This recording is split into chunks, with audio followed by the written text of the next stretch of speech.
안녕하십니까.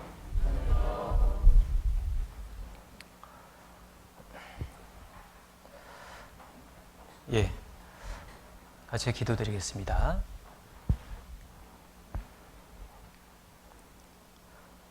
하나님 아버지, 감사합니다. 이 세상 가운데 아무 소망 없이 살아가던 저희들을 먼저 불러주시고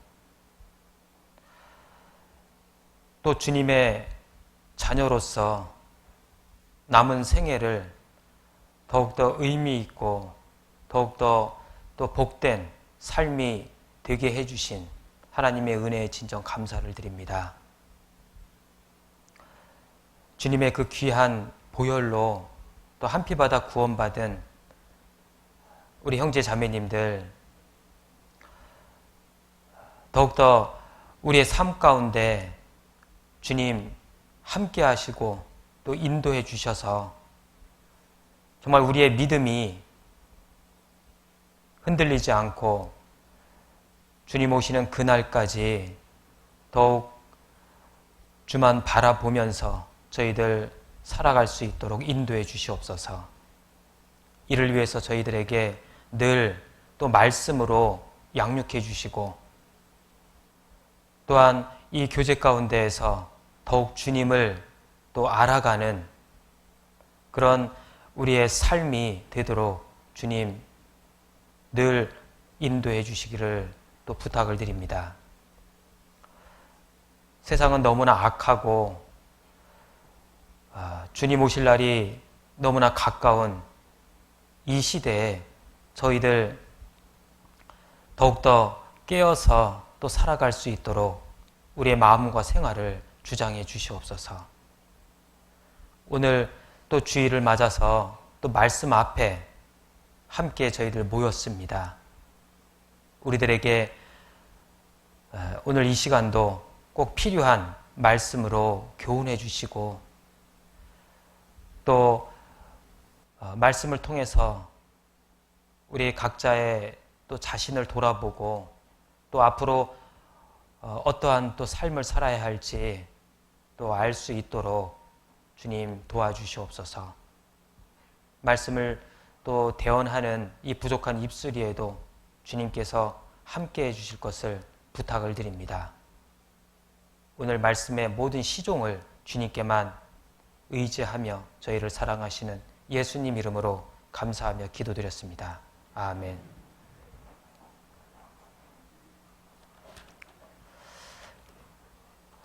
신약 성경 히브리서 찾겠습니다.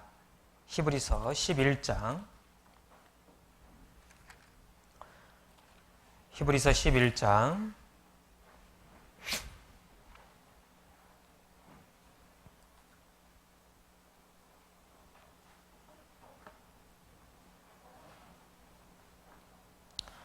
(11장)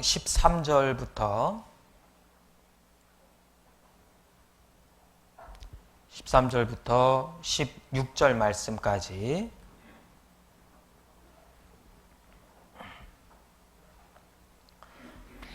예, 13절부터 16절까지 함께 읽겠습니다. 이 사람들은 다 믿음을 따라 죽었으며 약속을 받지 못하였으되 그것들을 멀리서 보고 환영하며 또 땅에서는 외국인과 나그네로라 증거하였으니 이같이 말하는 자들은 본향 찾는 것을 나타냄이라. 저희가 나온 바 본향을 생각하였다면 돌아갈 기회가 있었으려니와 저희가 이제는 더 나은 본향을 사모하니 곧 하늘에 있는 것이라. 그러므로 하나님이 저희 하나님이라 일컬음 받으심을 부끄러워 아니하시고 저희를 위하여 한 성을 예비하셨느니라. 반갑습니다. 다시 인사드리겠습니다. 반갑습니다. 저는 서울중앙교회에서 교제하고 있는 김남일 형제입니다. 어제 저녁에 도착해서 또 이제 그 시간 되시는 우리 형제자매님들 교회에서 함께 식사하고 또 교제를 나누었습니다. 정말 이 가족적인 분위기에서 이렇게 교제를 하는 모습을 보고 이제 제가 그 이전에 일본에서 교제했던 그런 분위기가 떠오르고 또 이제 그때 같이 교제했던 식구들이 또 이렇게 떠오르기도 했습니다. 참 너무나 좋은 것 같아요. 시간 되는 대로 뭐 언제든지 가깝잖아요. 그렇게 이렇게 훌륭하게 지어져 있는 교회를 이게 충분히 이렇게 늘 교제의 장소로서 이용할 수 있다는 것은 정말 우리에게 큰 행복이라고 생각이 됩니다. 교회에 한번 오기 위해서 정말 많은 시간과 그리고 또 그 많은 물질을 들여서 이렇게 가야 되는 그런 형제자매들이 우리 주변에 많거든요. 특히 이제 해외 같은 데는 그래요. 그래서 제가 이제 일본에 있을 때도 이제 한번 교회를 오려면 이제 교통비가 만만치가 않아요. 그래서 한번 왔다 가는 데만 해도 우리나라 돈으로 약 한 5만 원 정도. 아주 그건 뭐 아무것도 아니죠. 저렴한 거죠. 거기다 이제 차를 끌고 오면 톨게이트비까지 하면 뭐 한 10만 원 정도. 교통비가 좀 비싸거든요. 그러니까 식구가 예를 들어서 4식구면 4식구가 다 오려면 또 이제 그 이상 들겠죠. 그리고 시간도 많이 걸리죠. 그러니까 멀리 계시는 분들은 정말 교회 한번 가서 형제자매들 얼굴 한번 보고 싶은데 이제 그런 것이 자꾸 걸리는 거예요. 그래서 이제 아예 그냥 토요일 날 짐 싸고 오셔요. 아이들이랑 같이 짐 싸갖고 와가지고 토요일 날 같이 교제하고 식사하고 잠도 교회에서 자요. 그리고 이제 일요일 날 주일 또 같이 교제하고 충분히 있다가 이제 주일 오후에 이제 떠납니다. 그러니까 매주마다 이제 수련회를 하는 거예요. 그 가정은. 근데 그 토요일이 항상 기다려지는 거예요. 토요일만 되면 이제 교회 가서 식구들 얼굴 본다라는 그 기대감 때문에 그 먼 거리도 멀게 느껴지지 않고 비록 교통비는 좀 들지만 그게 아깝다는 생각이 안 드는 거예요. 그런데 우리 후폭교회는 그런 거에 비하면 너무나 하나님 앞에 축복을 많이 받은 것 같아요. 이제 가까이서 다 오실 수 있는 거리죠. 혹시 여기 한 3시간 걸려서 오신 분 계셔요? 네.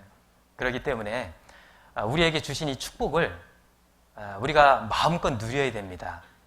축복을 주셨는데, 은혜를 주셨는데 그 누리지 못하면 그거 억울한 거잖아요. 그렇기 때문에 정말 우리에게 주셨을 때 누려야 됩니다.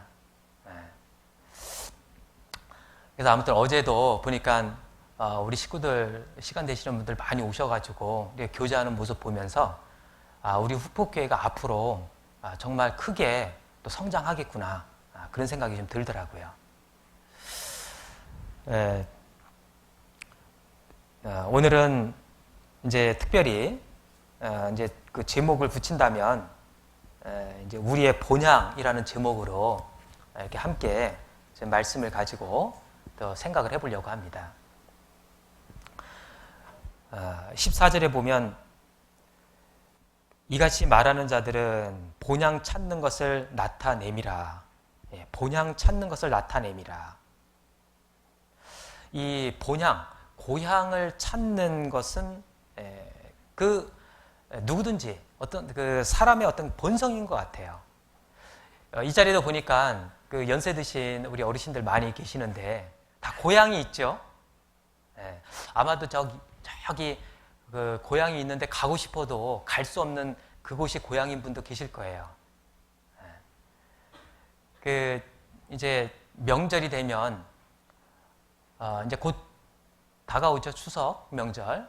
이제 고향을 찾아서 다 가는데 그 고향을 가고 싶어도 못 가시는 분들이 있어요.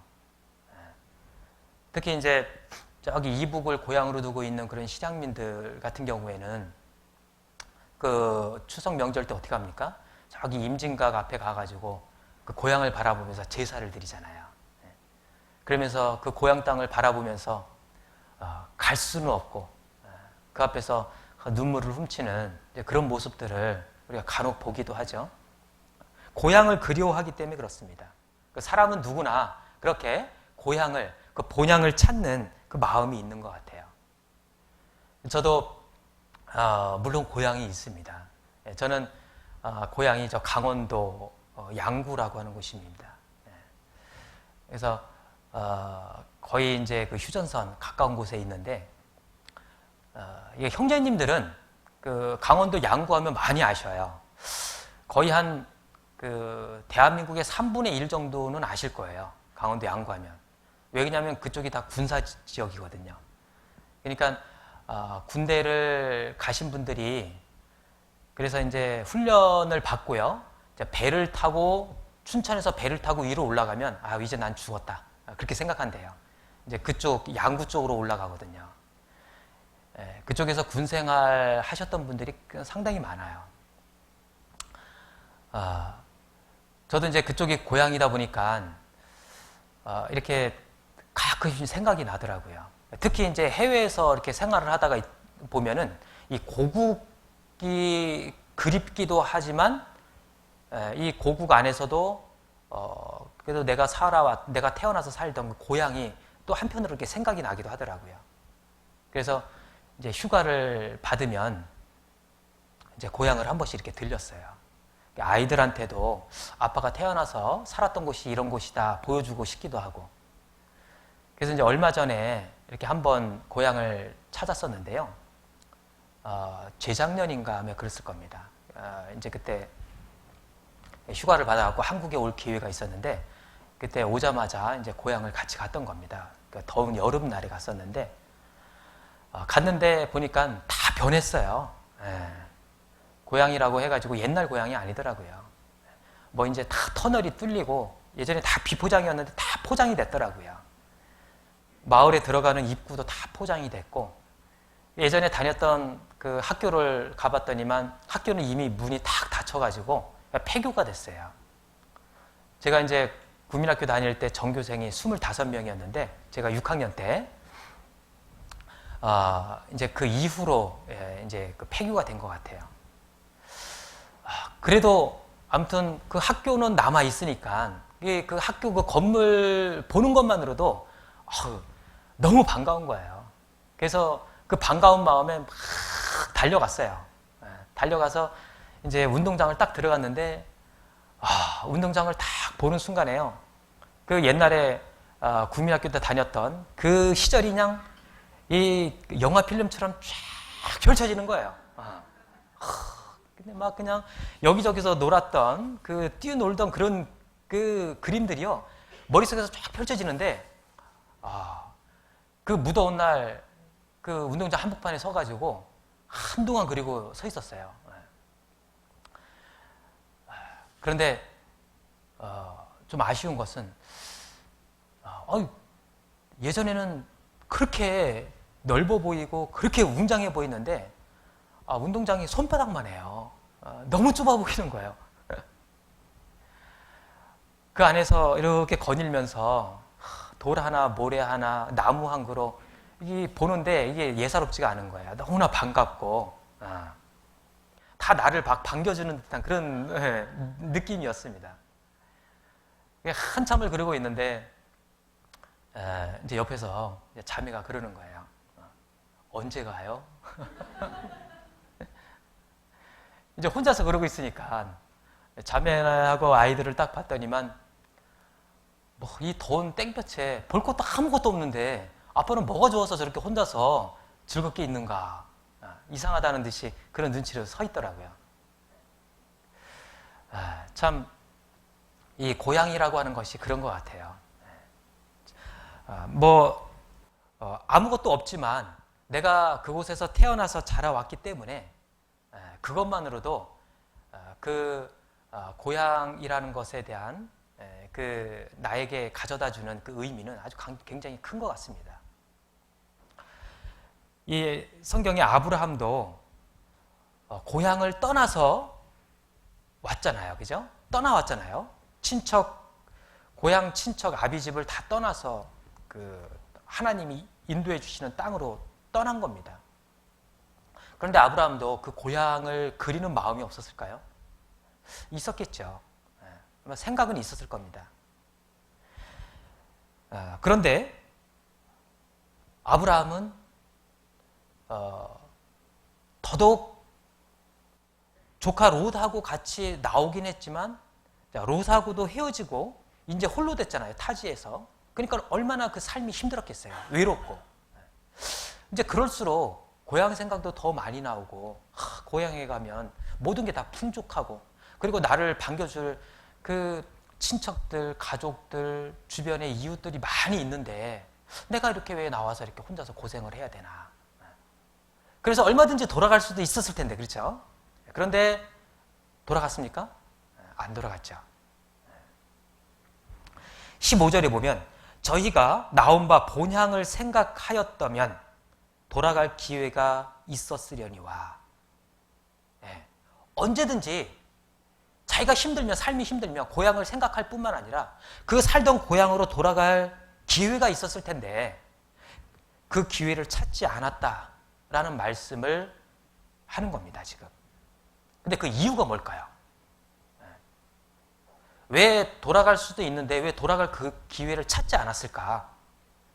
믿음의 선진들은 그 이유가 있겠죠. 너무 멀어서 그럴까요? 그건 아닐 겁니다. 성경에 보면 16절에 저희가 이제는 더 나은 본향을 사모하니 곧 하늘에 있는 것이라. 이제는 더 나은 본향, 그것이 어디입니까? 육신의 고향이 아닌 우리 영혼의 고향, 그것이 더 나은 본향이라고 말씀하신 겁니다. 하나님의 나라, 저 천성을 이야기하는 거죠. 아브라함 안에는 더 나은 본향을 사모하는 그 마음이 있었던 겁니다. 그렇기 때문에 육신의 고향으로 돌아가고 싶은 마음도 있지만 누른 거죠. 더 나은 본향을 사모하면서 우리의 영혼이 돌아갈 그 본향, 하나님의 나라를 더 사모하면서 이 육신의 어떤 아쉬움들 그리고 그리움들, 그런 것들을 누른 겁니다. 그 복음서의 그 마가복음 6장에 보면 그 예수님의 그 고향 이야기가 잠깐 나오죠. 한번 잠깐 보겠습니다. 마가복음 6장 찾겠습니다.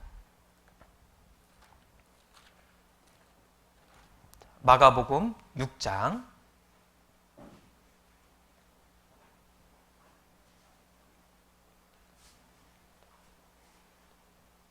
1절입니다. 마가복음 6장 1절. 함께 읽겠습니다. 예수께서 거기를 떠나사 고향으로 가시니 제자들도 좋으니라. 자, 예수님이 고향으로 가셨습니다. 자, 예수님은 왜 고향으로 가셨을까요?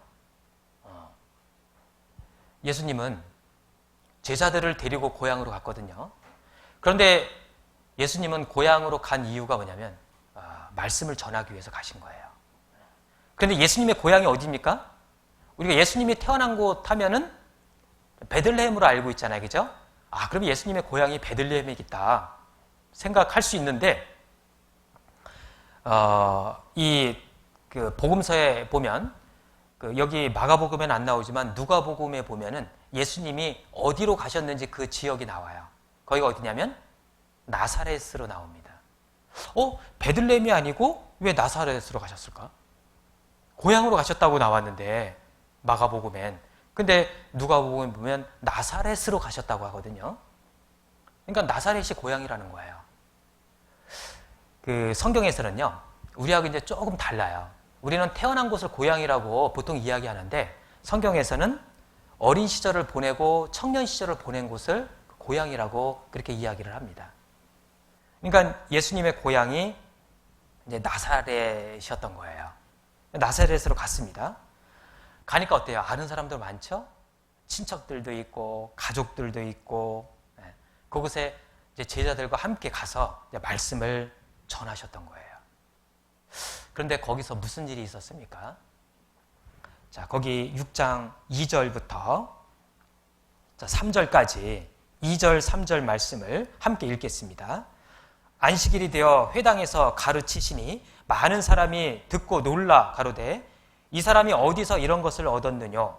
이 사람의 받은 지혜와 그 손으로 이루어지는 이런 권능이 어찌 됨이뇨? 이 사람이 마리아의 아들 목수가 아니냐? 야고보와 요셉과 유다와 시몬의 형제가 아니냐?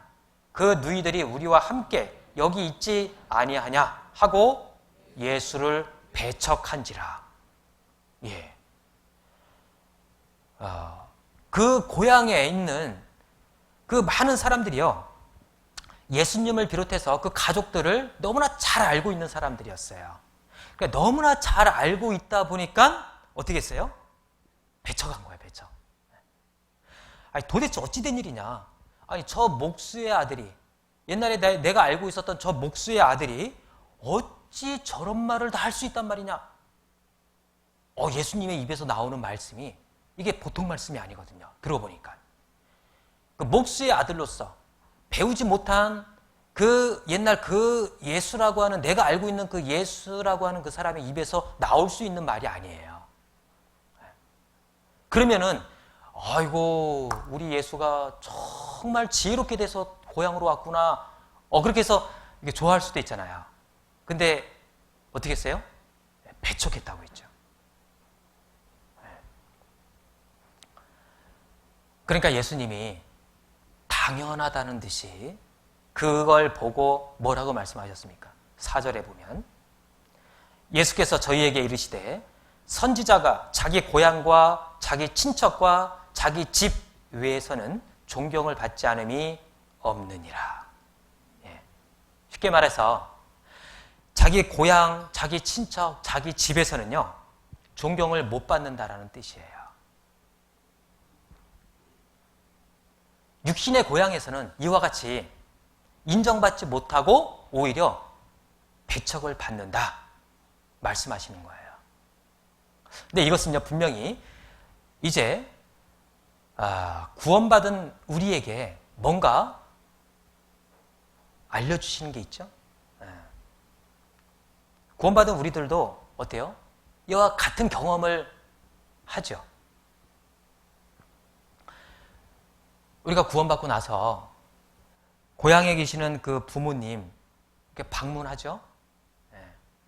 고향에 살고 계시는 그 친척들, 그리고 그 고향 사람들 이렇게 한 번씩 찾아뵙습니다. 그런데 구원받지 못한 그 가족들, 친척들, 그 이웃 사람들을 만나게 됩니다. 그렇죠? 자, 그러면은 어때요? 우리가 만나는 이유가 뭡니까?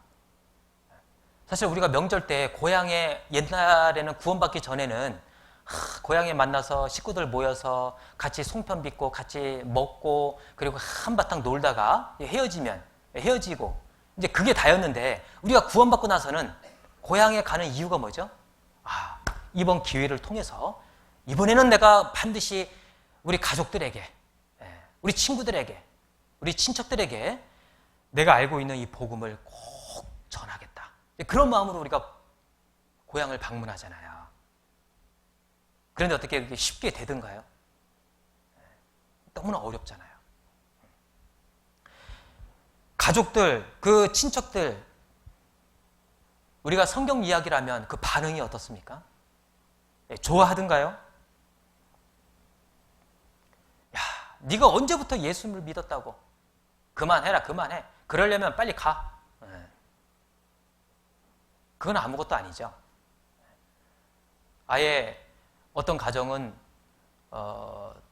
이제 아침에 이제 봉사회장님하고 잠깐 산책하면서 이야기 들었는데, 여기도 이제 고향을 두고 이제 떠난 자식들이 많이 있는데, 이제 그 자식 중에서도 이제 전도인의 길을 가게 된 그런 가족들이 있다고 합니다. 그런데 그 핍박이 얼마나 세면 이제 연을 끊자 우리. 그러니까 다시는 오지 말라는 거예요. 이상해요, 그죠? 이상하게 싫어합니다. 하여튼 다른 거는 다 받아주고 다 포용하는데 이 하나님의 말씀 그리고 이 성경에 대한 이야기, 그 믿음에 대한 이야기, 신앙에 대한 이야기만 하면 그렇게 돌변을 해요. 하나님께서, 예수님께서도 그것을 우리에게 그건 당연한 거다. 그거는. 그러니까 거기에 너무 낙심하지 말아라. 그건 당연한 거기 때문에.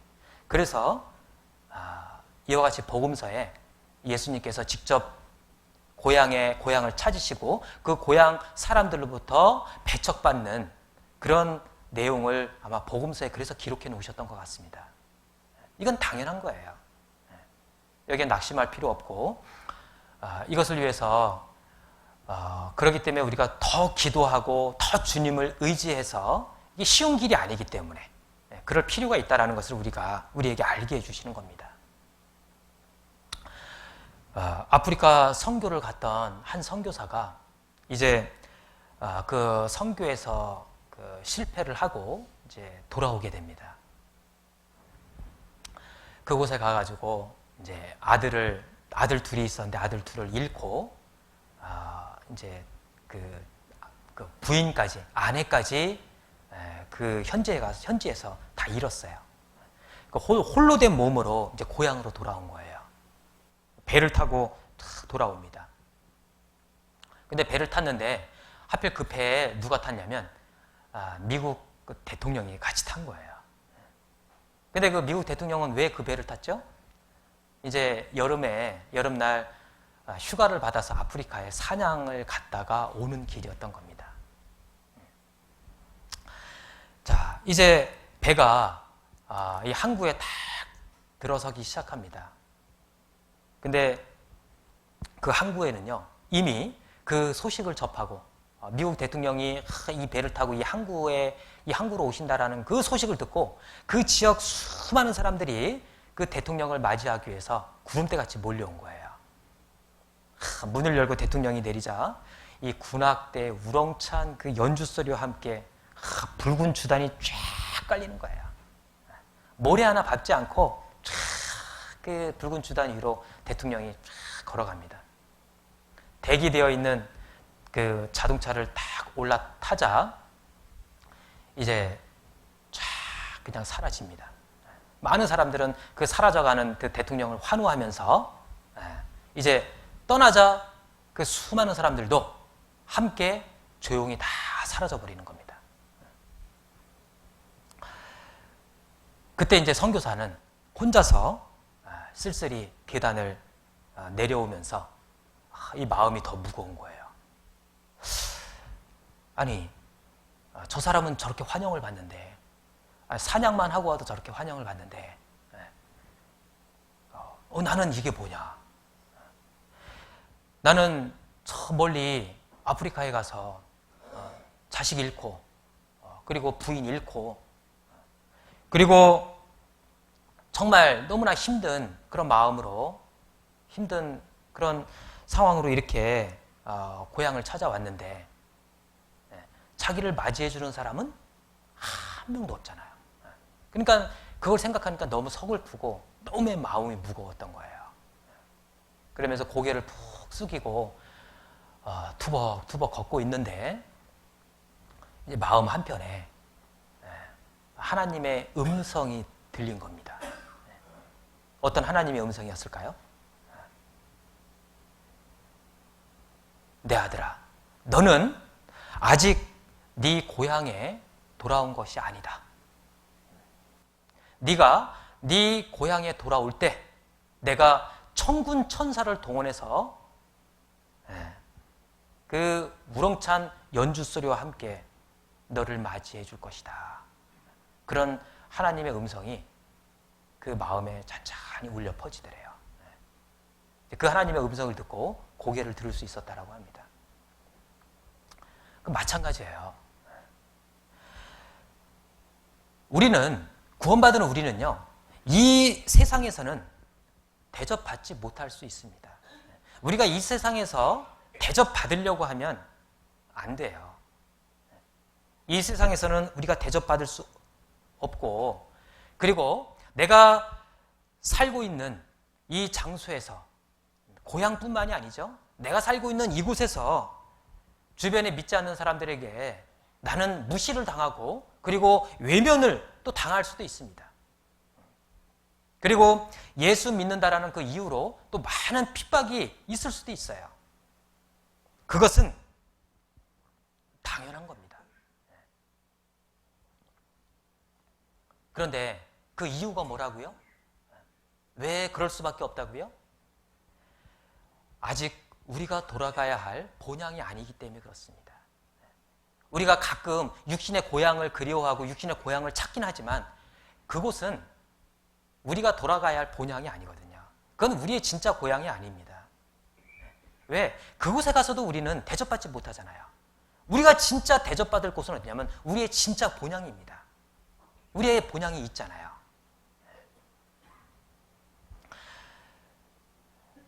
구원받은 그리스도인들은 그래서 성경에 뭐라고 했냐면 이 세상에서 구원받은 사람들은 외국인이요 나그네다.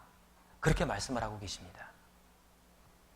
자, 히브리서 한번 11장 다시 돌아가 보겠습니다. 히브리서 11장.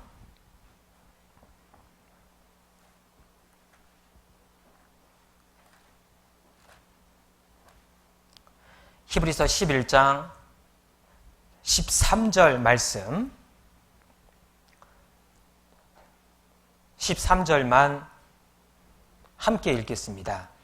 이 사람들은 다 믿음을 따라 죽었으며 약속을 받지 못하였으되 그것들을 멀리서 보고 환영하며 또 땅에서는 외국인과 나그네로라 증거하였으니. 예. 자, 땅에서는 외국인과 나그네로라 증거하였으니. 자, 증거하였다라는 것은 뭐예요? 그냥 나는 말로만 나는 구원받은 사람은 이 세상에서 나그네고 이 세상에서 외국인이다. 그냥 말로만 그런 게 아니라 진짜 그런 삶을 살았다라는 거예요. 그렇죠? 그렇기 때문에 땅에서는 외국인과 나그네로라 증거하였으니 그 삶으로 증거를 한 겁니다. 이 땅에서는 외국인이다. 자, 외국인이라는 것은 뭐예요? 외국인이라는 것은요, 우리의 시민권이 이 땅에 있는 것이 아니고 우리의 이 시민권이 어디에 있다? 하늘에 있다라는 겁니다.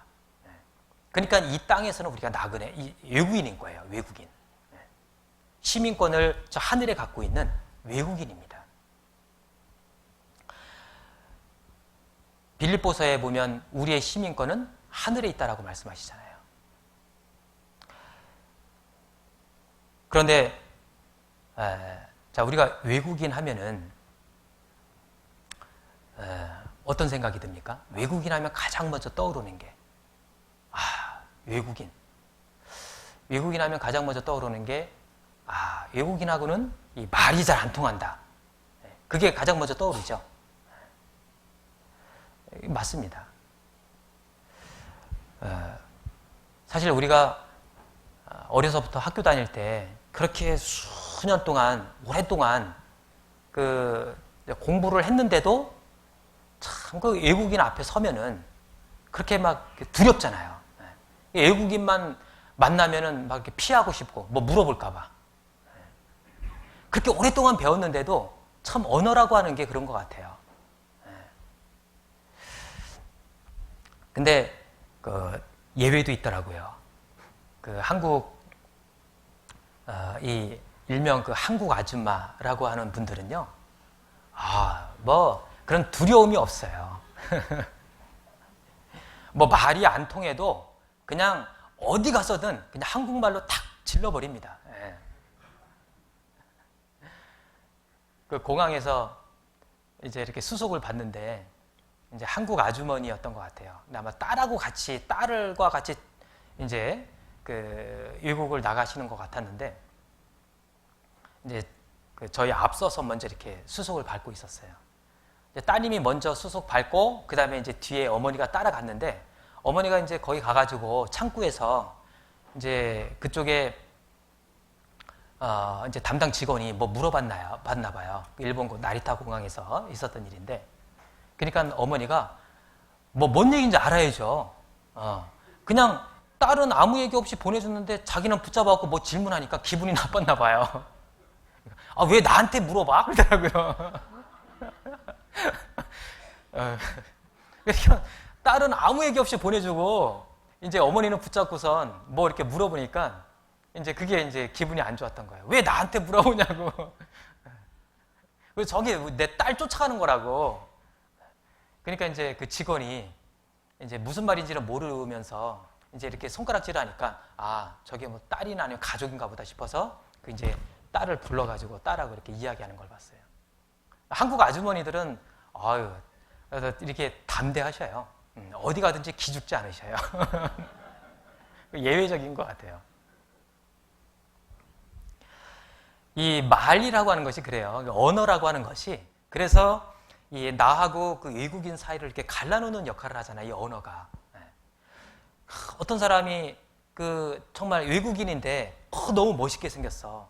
너무 아름답게 생겼어. 그러면은 왠지 말도 좀 건네보고 싶고 그리고 뭐 궁금한 것 이렇게 물어보고 싶기도 하고. 그런데 왜 그렇게 마음은 있지만 왜 그렇게 하지 못하죠? 이 언어가 다르고 이 대화가 안 되기 때문에. 그렇기 때문에 어때요? 이 거리감이 생기는 거예요. 갈라놓는 겁니다. 이 언어라는 게 그래요. 하나님이 그렇게 만드신 거예요. 그 바벨탑 사건 때 그 언어를 혼잡게 해서 다 흩어버렸잖아요. 그러니까 언어라고 하는 것은 이렇게 갈라놓는 그런 성질이 있어요.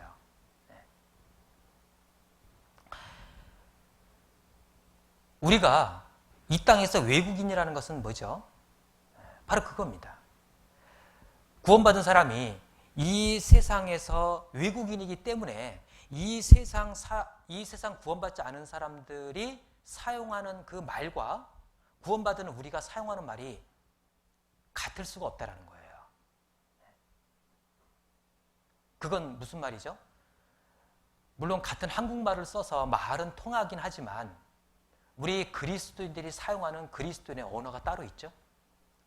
우리가 세상 사람들이 사용하는 그 언어를 그대로 다 사용할 수 있나요? 아닙니다. 달라요.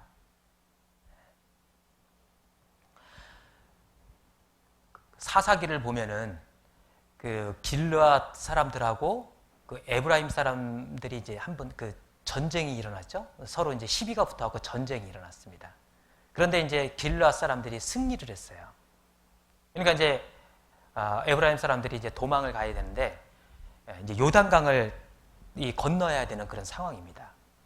그러니까 이제 이 길르앗 사람들이 요단강 그 딱 길목에 서가지고 이 요단강을 에브라임 사람들이 건너려고 하니까 그 길목에 서가지고 이제 건너려고 하는 사람들을 한 명 한 명 다 붙잡는 겁니다. 붙잡아가지고 에브라임 사람이면 그 자리에서 다 쳐서 죽였어요. 그런데 아니 얼굴 봐가지고 이 사람이 에브라임 사람인지 길르앗 사람인지 어떻게 알아요? 모르잖아요. 그러니까 어떻게 했냐면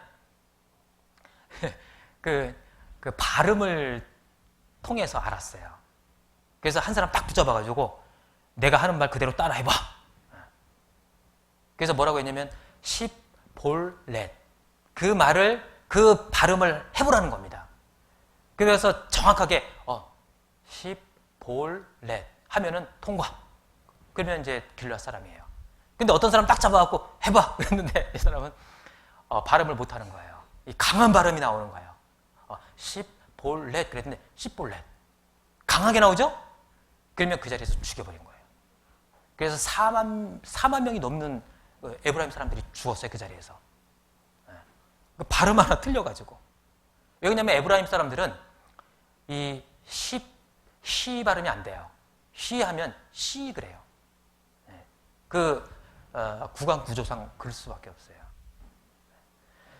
우리 경상도 분들이 발음 안 되는 게 뭐가 있죠? 쌀 해보세요. 그랬더니만 쌀. 진짜 그런가요? 아니에요.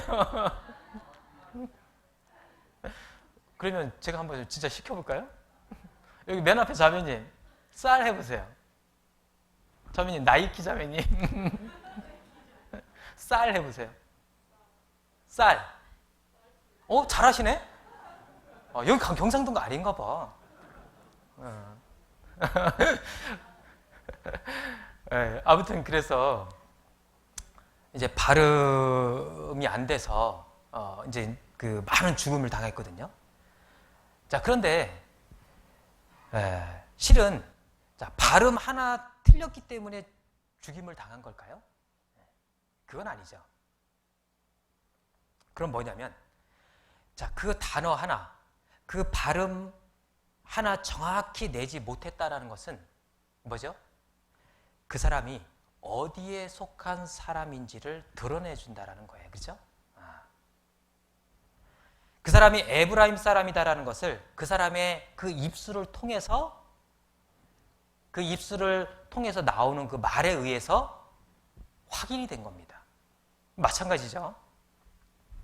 우리가 외국인이라고 한다면, 이 땅에서 외국인이라고 한다면요, 우리의 입술을 통해서 그 나오는 그 말이 다를 수밖에 없어야 된다는 거예요. 이 세상 사람들하고. 내가 구원받았다고 하면서 이 세상 사람들이 사용하는 그 말을 그대로 다 똑같이 사용할 수 있나요? 그래서는 안 된다는 거예요. 구원받고 1년, 2년, 몇 년 지나다 보면 어때요? 이제 구원받지 않은 사람들하고 오랜만에 어떤 모임이 있어서 갔어요. 가서 이렇게 이야기하다 보면 대화가 잘 되던가요? 뭔가 이상해요. 그죠? 말은 통하는데 그 분위기가 이상한 거예요. 더 오래 있고 싶지 않은 굉장히 불편함을 느끼죠. 그러니까 우리가 구원받고 1년, 2년, 몇 년 쭉 교회 안에서 지내다 보면요, 우리 그리스도인들이 사용하는 언어로 많이 이렇게 정화됐기 때문에 그런 겁니다. 그래서 우리는 그런 것을 보더라도 이 땅에서 외국인이라는 그런 그것이 하나의 증거로 나타나는 겁니다. 우리에게 그 복음을 전해주신 그 길기수 선교사님이라고 잘 아시죠? 그런데 이제 그 길기수 선교사님의 아버님에 대한 이야기인데요. 그 선교사님이 어렸을 때 이제 아버님이 이제 그 어떤 일을 하셨냐면 이제 목수 일을 하셨습니다. 그런데 이제 아버님은 항상 도시락을 싸가지고 일을 가셨던 것 같아요. 하루는 근데 이제 도시락을 놓고 가셨네. 그래서 그 선교사님이 어렸을 때 이제 어머니 심부름으로 도시락을 가지고 그 아버지 일터로 가신 거예요. 그런데 딱 갔는데 아버님은 안 계시고 동료들만 있는 거예요. 그래서 어떻게 왔냐고, 아버님에게 이거 건네주러 왔습니다. 그랬더니만, 그래? 야, 근데 니네 아버님 잠깐 어디 나가신 것 같다. 뭐 곧 돌아오실 테니까 잠깐 기다리라고. 그래서 이제 앉아서 기다리고 있었답니다. 그래서 앉아서 기다리고 있는데 그 아버님과 함께 일하는 그 동료분들이 이렇게 삼삼오오 모여서 이야기를 하는데 그 이야기 소리를 들은 거예요. 앉아서. 그런데 그 이야기를 딱 듣는데 그 사람들의 그 입에서 나오는 그 말이 어떤 말이었냐면 순 그 욕설, 그리고 그냥 각종 그 음담패설, 그런 이야기가 쏟아져 나오는 거예요. 그러니까 그 당시에 그 어린 그 선교사님 그 마음에 너무 불편했던 겁니다. 그래서 정말 그 자리를 떠나고 싶은 그 마음이 있었는데 아버지를 기다리고 있잖아요. 그래서 너무나 마음이 불편해서 우리 아버님이 이런 곳에서 일을 하시다니 너무 힘드시겠다. 이제 그런 생각을 하고 있는데 갑자기 그 어른들의 그 지저분한 말을 막 쏟아내더니만 갑자기 뚝 조용해진 거예요. 이게 웬일인가 싶어서 고개를 탁 들어봤더니만 아버님이 탁 나타나신 거예요. 아버님이 탁 나타나시자마자 사람들이 다 언제 그랬냐는 듯이 입을 막고 조용한 거예요. 이 선교사님이 그때 뭘 깨달았냐면 저게 바로 그리스도인의 모습이구나. 그러니까 아버님이 그리스도인이었거든요. 아, 그리스도인은 자기 입에서 나오는 말뿐만 아니라 주변 사람들의 그 입까지도 영향을 미칠 수 있는 그런 사람이 바로 그리스도인이구나. 그 어린 시절에 그 아버님의 그 모습을 보고 깨달았다라는 거예요. 그리스도인이 주변 사람들에게 어떤 영향을 미치는 사람인지를.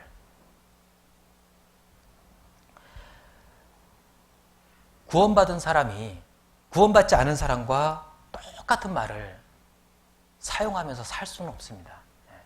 뿐만 아니라 그렇다 보면 어때요? 구원받은 그리스도인은요, 구원받지 않은 그 주변의 많은 사람들의 그 말까지도 영향을 주게 돼 있어요. 구원받은 사람은 이 세상에 사는 동안에 외국인이라고 말씀하셨습니다. 외국인이다. 자, 뿐만 아니라 이 외국인과 함께 지내다 보면 또 다른 점이 있는데 뭘까요? 외국인 하면 또 뭐가 다르죠? 언어뿐만 아니라 이 생각이 다르고 사고방식이 다르죠? 제가 처음에 이제 일본에 가서는 뭐 일본 사람들 보면 생김새가 우리나라 사람하고 비슷하거든요. 뭐 생김새도 비슷하고, 그리고 또 뭐 도시도 보면 뭐 우리나라 분위기하고 크게 다르지 않아요. 자, 그러다 보니까 이제 어떤 생각이 드냐면, 이 사람들도 뭐 생각하는 거나 사고 방식이나 우리하고 비슷하겠다. 이제 그런 생각이 딱 드는 거예요. 왜? 생김새가 비슷하니까 그런 생각이 들더라고요. 그래서 이제 제가 이제 직장을 다닐 때 그 안에 이제 일본 친구들이 있었어요. 근데 이제 일본 친구들한테 이제 좀 전도를 좀 하려고 이제 그 성경 강연의 일정을 이렇게 이런 팜플렛을 이렇게 만들어 가지고 그 동료한테 이렇게 주면서 이날 시간 괜찮냐고, 이날 그 성경 세미나가 있는데 한번 참석해 보지 않겠냐고. 그랬더니만 그 친구가 이렇게 보더니만 뭐 생각해 보겠다고 그렇게 이야기를 하더라고요. 그러니까 이제 저는 처음에 그 이야기를 듣고 나서 우리나라 같은 경우에는 뭐 팜플렛 같은 거 주면 어떻게 해요? 아예 안 받잖아요. 관심이 없으면. 그리고 뭐 이렇게 또 핑계를 대잖아요. 나 그때 시간 없어요. 그렇게 명확하게 이야기하잖아요, 그죠? 근데 이 친구는 딱 보면서 또 굉장히 호의적으로 한번 생각해 보겠다고. 그러니까 이제 제 마음이 어때요? 야, 이거 잘하면 되겠다, 야. 오. 그러면 오늘 생각해 본다고 했으니까 내일 한번 다시 물어봐야 되겠다. 그래서 그 다음날 어떻게 좀 생각해 봤냐고 물어봤어요. 그랬더니만 그 친구가 조금 표정이 이상해요. 어떤 표정이냐면, 왜 이렇게 말귀를 못 알아듣는 거야? 이제 그런 표정이에요. 그래서 저는 이상하다 싶어서 이제 그런 얘기를 이제 교회에서 이제 형제자매들하고 이렇게 교제하는 가운데 그런 이야기를 좀 했었거든요. 그랬더니만 그곳에 오래 계셨던 분이 그러더라고요. 형제님, 그거는요, 일본 분이 그렇게 얘기하면 그거는 거절의 뜻이에요. 생각해 본다는 것은. 근데 거절했는데 또다시 얘기하니까 그 얼마나 귀찮았겠어요. 그러니까 저는 이해를 못 하겠는 거예요. 아니, 생각해 본다고 했으니까 그러면 생각해 보고 결정해 주겠다라는 거잖아요. 그렇게 저는 이해를 했는데 그 사람들은 이제 그게 그 뜻이 아니었던 거예요. 그러니까 우리하고 완전히 달라요. 그래서 보통 그 한국 분들이 이제 사업차 일본에 와가지고 이제 이제 일본의 이제 어떤 거래처를 뚫을 때 막 그냥 열심히 해가지고 이제 거래처들 일본 현지 사람들한테 이제 그런 답변을 받은 거예요. 뭐 검토해 보겠습니다. 생각해 보겠습니다. 그러면 한국 사람들은 이제 이건 50% 됐다. 그러면서 이제 거기다 막 쏟아붓는 거예요. 그러다가 완전히 이제 낭패를 보는 그런 경우가 굉장히 많았거든요. 그러니까 그 사람들이 한번 검토해보겠다, 생각해보겠다 그러니까 이게 50% 됐다 싶어가지고 거기다 막 엄청나게 쏟아부은 거였어요. 근데 그건 거절이었거든요, 그거는. 그러니까 우리하고 완전히 다르죠.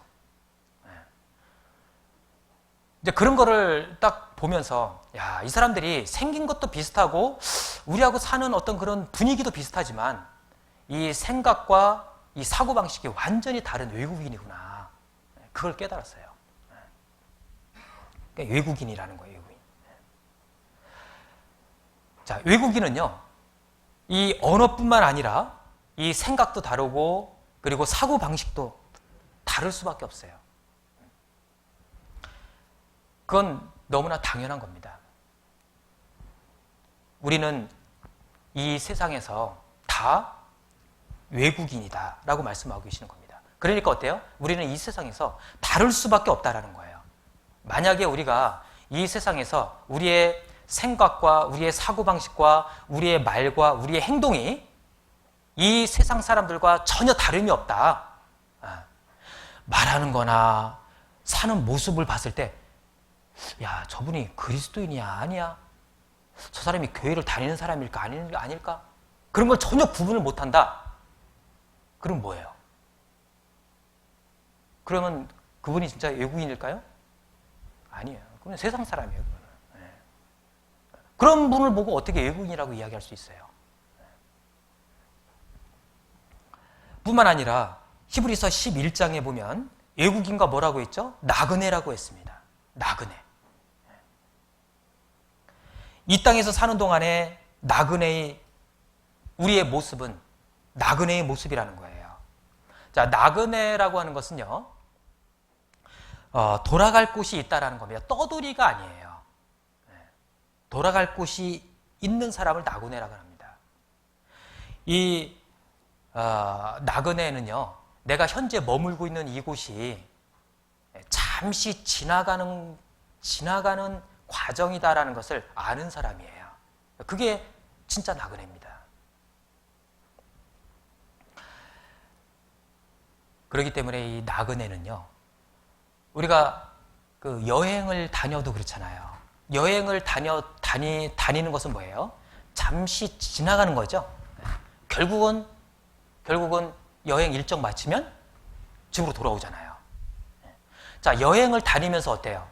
여행을 다니면서 내가 평생 먹고 살 거, 그리고 내가 뭔가 갖고 싶은 게 있으면 그런 거 잔뜩 모아가지고 쥐고 다니는가요? 여행 다닐 때? 안 그러죠. 여행 다닐 때 가능하면 가장 가벼운 몸으로 가장 딱 필요한 것만 가지고 다니잖아요. 그게 나그네거든요. 이 나그네가 욕심을 부리면요, 그 삶이 굉장히 고달파져요. 아주 힘들어지는 겁니다. 그 해외 이렇게 이제 유학을 가는 학생들이 있잖아요. 제가 이제 동경에 있을 때도 이제 유학을 오는 학생들이 항상 있어요. 그 시기가 되면 항상 옵니다. 그런데 이제 유학생들 오면은 항상 먼저 일러주는 게, 절대로 와가지고 이제 해외에 왔으니까, 특히 이제 일본에 왔으니까 뭐 이것도 사고 싶고 저것도 사고 싶고 이렇게 이제 가전제품들 이렇게 파는 그런 매장에 가면은요, 얼마나 사고 싶은 게 많겠어요. 처음 보는 아주 정말 너무나 귀엽고 아주 작은 그런 가전제품부터 해가지고, 너무나 여러 가지 새로운 어떤 그런 기능을 갖고 있는 그런 가전제품을 막 보면은요, 뭔가 막 꾸미고 싶은 생각이 드는 거예요. 그러다 보니까 이제 월세 하나 딱 얻어가지고 거기다 자기 나름대로 막 이것저것 막 사다가 잔뜩 꾸미는 겁니다. 그래서 한 1년, 2년 있다 보면요, 나중에 처음에 왔을 때는 그 여행용 가방 딱 2개 갖고 왔는데, 나중에는 이사 한번 가야 되는데 차를 불러야 돼, 차를. 그래서 제가 이제 유학생들 이사한다 해가지고 이제 교회차로 이사를, 이제 이삿짐 차를 하려면 비용이 많이 드니까 이제 교회차를 가지고 가서 이사를 해드리는데, 1년밖에 안 됐는데 세상에 짐이 얼마나 많은지 일반 그 가정집 짐이 나오는 거예요. 그러니까 교회 그 승합차를 가지고선 몇 번을 왔다 갔다 했어요.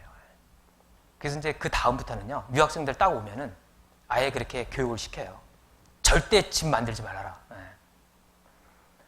그 이사 갈 때 보면 후회해요. 후회하는데도 그 짐을 어떻게 처분을 못하니까 갖고 가는 거예요. 그러니까 힘들어가지고 만약에 차가 없으면 어떻게 되냐면요, 본인이요 그 짐을 바리바리 다 싸가지고요 메고 지고 들고 해가지고요 지하철 타고 수십 번씩 왔다 갔다 해야 되는 거예요.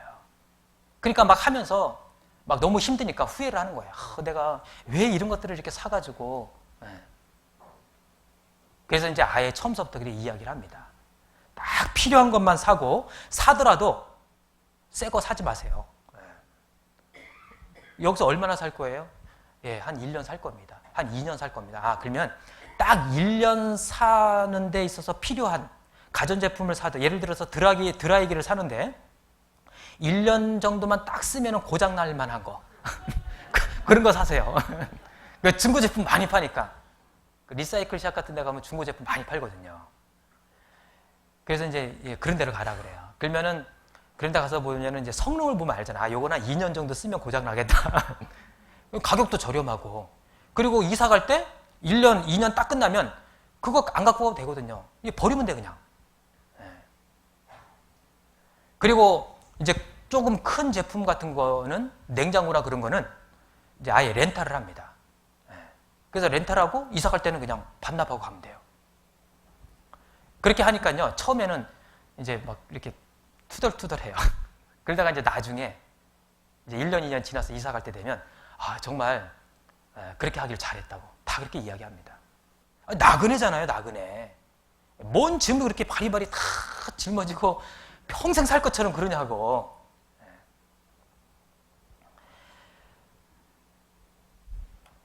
구원받은 우리가 나그네라고 말씀하신 것은 우리가 이 세상 살아가는 동안에요, 우리는 그 천성을 향해서 걸어가고 있는 겁니다, 지금. 그런데 그 천성을 향해서 걸어가고 있는데 그 걸어가는 길에 그 회방이 되는 그런 장애가 되는 것들이 있으면 어떻게 되냐? 자꾸 내려놔야 돼요. 버리는 연습을 해야 됩니다. 하나하나. 나중에 이게 계속 하나하나 자꾸 움켜잡고 가려고 하면요, 이것 때문에 뭐죠? 내가 지금 쥐고 있는 것 때문에요, 내가 자유롭지 못하게 됩니다. 그러니까 유학생들이요, 분명히 더 나은 환경이 있어서 그쪽으로 이사를 가면 훨씬 좋은데 짐이 많으니까 이사를 갈 엄두를 못 내는 거예요. 그러니까 오히려 더 비싼 집에서 살 수밖에 없는, 이사를 못해서. 우리가 천성을 향해서 걸어가는데 그 길 가운데 뭔가 잔뜩 그냥 움켜쥐고 계속 움켜쥐고 살아가잖아요. 그러면 그것들이요, 나의 그 걸어가는 길을, 나의 발목을 잡아요. 자유롭지 못하게 만듭니다. 히브리서 12장 한번 보겠습니다. 12장 1절입니다. 히브리서 12장 1절 함께 읽겠습니다. 이러므로 우리에게 구름같이 둘러싼 허다한 증인들이 있으니 모든 무거운 것과 얽매이기 쉬운 죄를 벗어버리고 인내로서 우리 앞에 당한 경주를 경주하며. 자, 모든 무거운 것, 얽매이기 쉬운 죄를 어떻게 한다고 했어요? 벗어버리고. 벗어버리는 겁니다. 나그네의 삶을 살아가는 데 있어서 그 가는 걸음을 무겁게 하는 것들이 있어요. 그런 것들을 다 벗어버리는 겁니다. 이 세상에서 사는 동안요, 우리가 죄뿐만이 아니에요. 우리 마음에 이 욕심을 많이 부리면 부릴수록 어떻게 돼요? 더 무거운 것들이 더 늘어나는 거예요. 죄로 인해서 마음이 무거워지고 또 우리의 욕심으로 인해서 우리의 삶이 무거워지는 겁니다. 그러면 우리의 걸음이 둔탁해져요. 가는 길이 아주 힘듭니다. 구원받은 사람은 그래서 나그네라고 한 거예요. 그러니까 나그네가 어떠한 사람인지를 우리가 잘 생각하면 우리가 어떠한 삶을 살아야 하는지 거기서 힌트를 얻게 됩니다. 혹시 그 소프트뱅크라고는 회사를 아셔요? 아시죠? 그 일본의 그 이동통신 사업자 중에 그 소프트뱅크가 있는데요. 우리나라에도 이제 세 개의 이동통신사가 있잖아요. 뭐가 있죠? LG, SKT, 그 다음에 KT 있죠. 일본에도 세 개가 있어요. 그 도코모, 그 다음에 AU라고 하는 데가 있고, 그 다음에 한 군데가 이제 소뱅이라고 하죠. 소프트뱅크. 근데 그 소프트뱅크 그 회장님이 누구냐면 그 손정의 회장님이라고 한국 분이셔요. 대단한 분이십니다.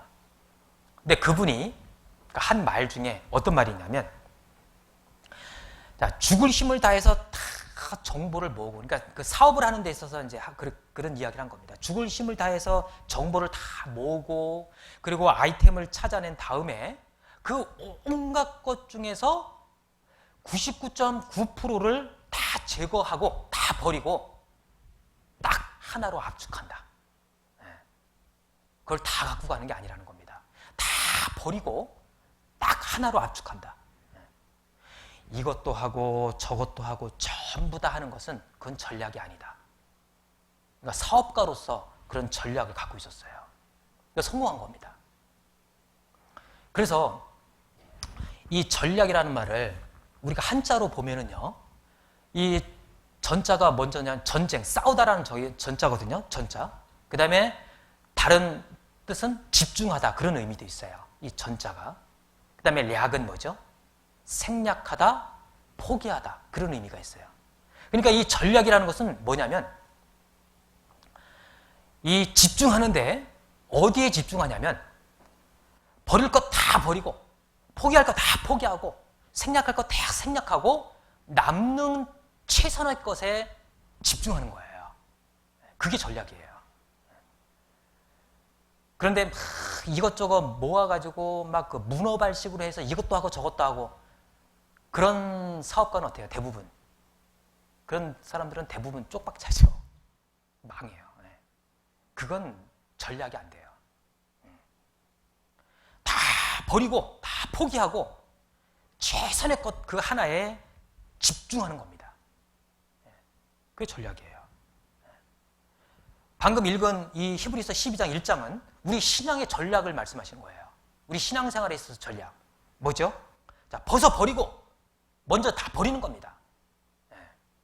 우리 안에 있는 이 죄악된 이 습성들 다 하나하나 다 버리고, 벗어버리고, 또 우리 안에 이 세상을 바라보면서 갖고 있는 그 많은 욕심들, 그런 것들, 불필요한 것들 다 제거하고, 그리고 그러면 어때요? 그러면 이제 내 안에 남아있는 게 있겠죠?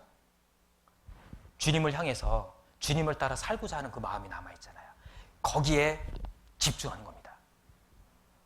12장 1절에 보면 벗어버리고 인내로서 경주한다. 싸우는 거잖아요. 먼저는 버리는 겁니다. 포기하는 겁니다. 그리고 그 남아있는 그것에 인내로서 경주하는 거예요. 싸우는 겁니다.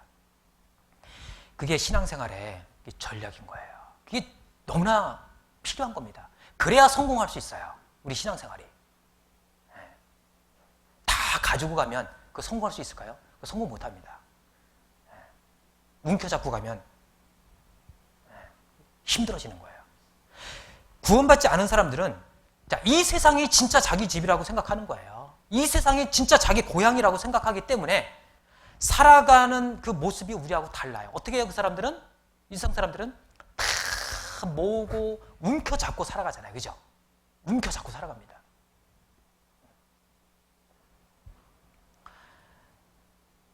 히브리서 11장 9절을 한번 보겠습니다. 히브리서 11장 9절. 9절 말씀 함께 읽겠습니다. 믿음으로 저가 외방에 있는 것 같이 약속하신 땅에 우거하여 동일한 약속을 유업으로 함께 받은 이삭과 야곱으로 더불어 장막에 거하였으니. 자, 이 믿음의 선진 아브라함뿐만 아니라 그 아들 이삭, 손자 야곱. 어디에 거했다고요? 예, 장막에 거했다고 했습니다. 장막. 자, 나그네는 현재 내가 있는 곳이 나의 진짜 거할 곳이 아니라는 거, 잠시 그냥 머무르다가 옮겨갈 것이다 라는 것을 아는 사람이라고 했습니다. 자, 그렇기 때문에요, 이 집을 짓고 사는 게 아니고 이 천막을 치고 산 겁니다. 네. 그런 것을 계속 일깨우기 위해서 아브라함은 그 아들, 그 손자들 마찬가지로 장막에 거했다라고 말씀하셨어요. 왜? 언제든지 거두어서 짊어지고 또 가야 되기 때문에. 아브라함이 뭐 집을 지을 수 있는 능력이 없었습니까?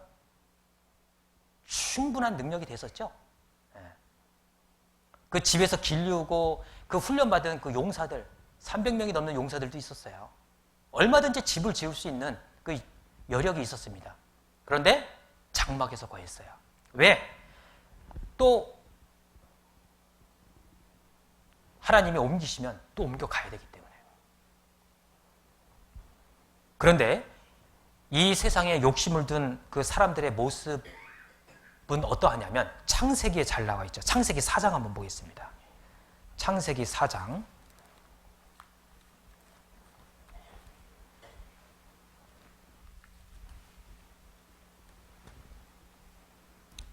창세기 4장 16절.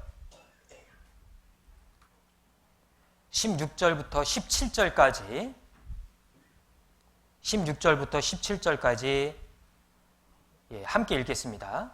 가인이 여호와의 앞을 떠나 나가 에덴 동편 노 땅에 거하였더니 아내와 동침하니 그가 잉태하여 에녹을 낳은지라. 가인이 성을 쌓고 그 아들의 이름으로 성을 이름하여 에녹이라 하였더라. 예. 자, 아담의 아들 중에 가인이 있었습니다. 이 가인은요, 육신의 대표예요. 육신의 대표. 자, 동생 아비를 죽인 사람이죠. 그 죄값으로 이 가인은 이제 하나님 앞을 떠나게 됩니다. 성경에 보면 하나님을 떠나서 그 가인이 가장 먼저 한 일이 뭡니까? 성을 쌓는 일을 했어요. 먼저 성을 쌓습니다. 자, 왜 성을 쌓았을까요? 오래 머물기 위해서. 여기가 내가 있을 곳이다 라고 표시하는 겁니다. 성. 자기가 이제 그 누구도 나를 보호해주지 못하잖아요. 그러니까 자기가 자기를 지키려고 하는 그 표시죠.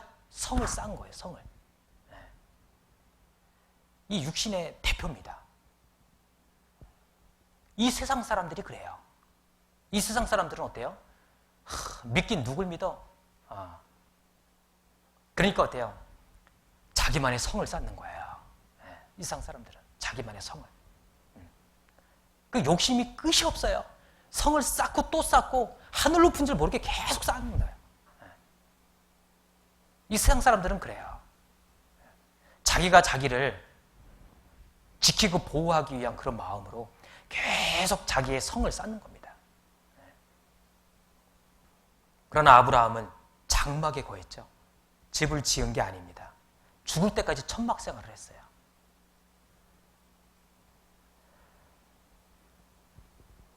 하나님께서는 이스라엘 백성들에게 그래서 그 절기 중에 그 초막절이라는 것을 주셨죠. 왜 그러냐면 이 초막절을 통해서 뭐를 일깨우라고? 너희는 나그네 인생이다. 물론 초막절에 추수감사절의 의미도 있지만 이 초막절에는 그 일주일 동안 텐트 생활을 하게끔 돼 있었거든요. 그 생활을 하면서 뭘 일깨운 거예요? 우리는 나그네다. 그걸 일깨우라는 겁니다. 천국을 바라보면서 천국을 향해서 나아가는 삶, 그것이 진짜 나그네의 삶이고 그리고 그리스도인의 삶이라고 말할 수 있습니다. 자, 11장 16절 한번 보겠습니다. 그럼 하나님께서 말씀하시는 그 본향에 대해서 이렇게 말씀하고 계시죠. 16장 11장 16절. 16절만 함께 읽겠습니다. 저희가 이제는 더 나은 본향을 사모하니 곧 하늘에 있는 것이라. 그러므로 하나님이 저희 하나님이라 일컬음 받으심을 부끄러워 아니하시고 저희를 위하여 한 성을 예비하였느니라. 예. 자, 본향을 사모하는 사람들에게 하나님께서 준비한 게 바로 이 16절 끝에 나와 있죠. 저희를 위하여 한 성을 예비하였느니라. 성경에서 이야기하는 그 본향, 우리가 바라보면서 이 땅에 살아가고 있는 우리에게 소망으로 주신 그 영원한 기업, 그곳을 뭐라고 말씀하시냐면 한 성이라고 말씀하셨습니다. 저희를 위하여 한 성을 예비하였느니라. 자, 그 성이 무엇일까요? 요한계시록에 보면 이 성에 대해서 아주 자세하게 나와 있습니다. 우리가 천성하니까, 천국하니까 그냥 뭐 어떤 이렇게 그냥 동화 속에 나오는, 존재하지는 않지만 어떤 그런 생각, 우리의 머릿속에 어떤 생각으로 펼치는 어떤 그런 세계, 어떤 그 미지의 세계, 이제 그렇게 이렇게 그 생각을 갖는 분들도 간혹 계시는데, 성경에서는요, 이 천성을 실제 있다고 말씀하시는 거예요. 천성이 실제로 존재하는 곳입니다. 우리가 실제로 가서 거하게 될 곳이에요. 이게 뭐 동화 속에 있는 어떤 미지의 세계가 아니고, 우리가 실제로 구원받은 우리가 실제로 가서 영원히 거하게 될 곳이에요. 장소예요, 장소. 이 천성이. 그런데 그곳이 어떤 곳이냐? 그 요한계시록에 보면 아주 자세하게 설명되어 있거든요. 그러니까 잠깐 보겠습니다. 요한계시록 21장.